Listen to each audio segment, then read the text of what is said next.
mazubule kaloku sithi xa singenza ubuhlelo bekhaya singenisa abantu bemali singenisa abantu abenza uxolo phakathi kwekhaya singenisa abantu abanikezela umsebenzi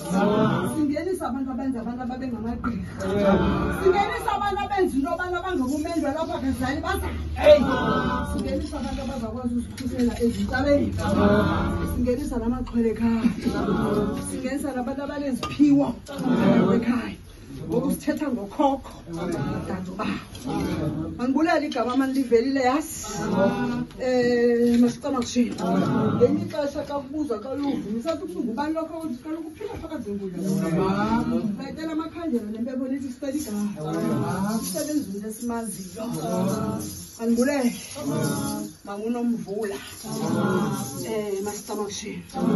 sikabonakala uziveza kumzukulwana walapha kodwa uzawuhlambulula phezulu kwala nkundla ngoba khambe zinamabona kuhlele kuzocela ingoma yalapha yenkonzo ngoba kaloku thina siqala ngo-alpha nango-omega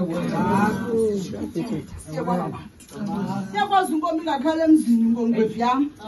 masicama kusheni uze xa kuthoma ke sithandazeni sonke izo zethu masihlambuluke sithandaze ukwazi uyigqibisa inkomo ekhaya socela ingoma yalapha phakathi kwezinkundla noba ngeyikatamkhulu noba yekamakhulu noba yeyomendi wekhaya masicama kusheni ndinikela kune ke mantando